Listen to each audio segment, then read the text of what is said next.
The plan to form Perikatan Nasional originated from Tun Dr. Mahathir Mohamad himself.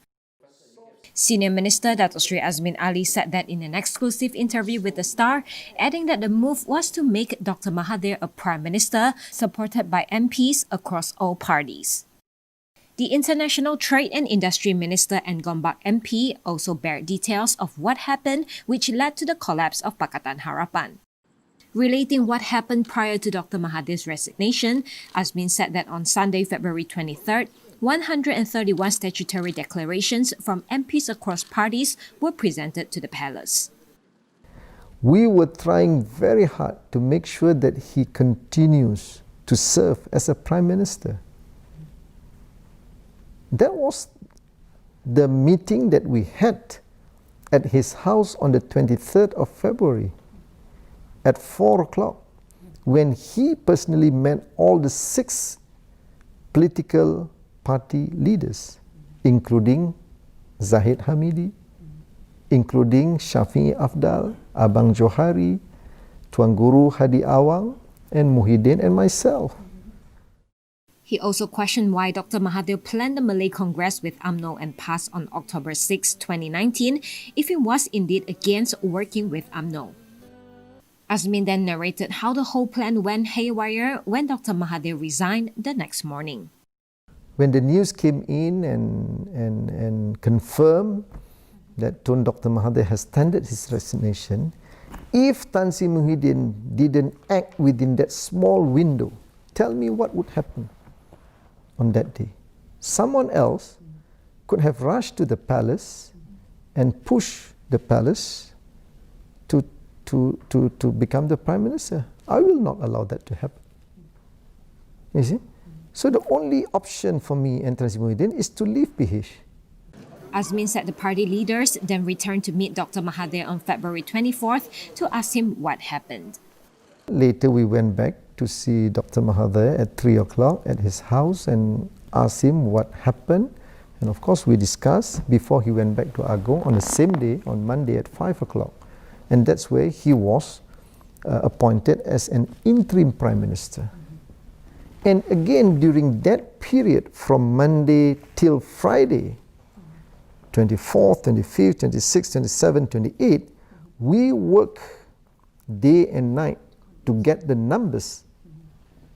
Unfortunately, he didn't get that formidable, strong and convincing numbers until Friday. Okay? So, I told him, I said, Tun, in any democratic system, you need the numbers. If you don't have the numbers, nothing much we can do. Finally, Muhyiddin got the majority. So, of course, we came in as a new government, not through election, through this political crisis. But that crisis came about because this man tendered his resignation. If he didn't tender his resignation on Monday, I can assure you, he is still the Prime Minister with bigger majority. Reiterating that he still has much respect for Dr. Mahathir, Azmin nonetheless said it's time to move on and give Tan Sri Muhyiddin Yassin the support. On whether Perikatan would seek a mandate from the people through a general election, Azmin admitted that had there been not a pandemic, it would have been held in October. So if you ask me, of course, we are ready to go back to the Rakyat to give the mandate. And actually, if you ask me when, it should be last month. But unfortunately, again, we are facing COVID-19. The word of election is so toxic in the society. People cannot accept that because they want the government just focus on mitigating the effect of COVID-19 and help us to keep our employment, to keep our jobs, and to make sure there are food on the table. That is our focus now. But certainly when this pandemic is over, we don't know when, hopefully in the very near future, we will go back to the Rakyat and seek their mandate from the people. On his own political ambitions, Azmin claimed that fate had led him to where he is right now. Well, I'm a reluctant politician. Okay? I must thank Dr. Mahathir for getting me involved in politics in 1998. When I served Anwar for 15 years, I have no interest at all in politics. Until he was sacked in 1998, where I have to be together with the rakyat for the reformasi call and later be part of the political party. And that was the first political party that I actively involved and joined, which is Parti Keadilan Nasional then in 1999. I'm not ambitious in politics, you know. In Keadilan, I was denied many times. Even in 2008, when we won in Selangor, someone else was given the chance to take the lead, and I have no problem with that. And again, when Khalid was removed unceremonially by the Anwar, again, the intention is not to allow me to succeed Khalid.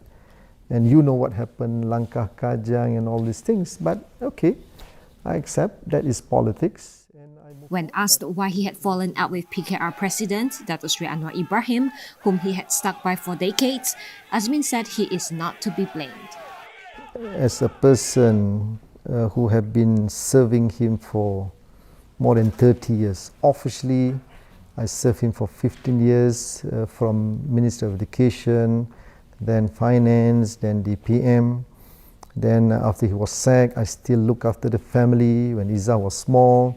And then when he was in prison, behind bars, I look after the family till recently. But I thought after he was released from prison, he should be a better person. But unfortunately, he became a bitter person.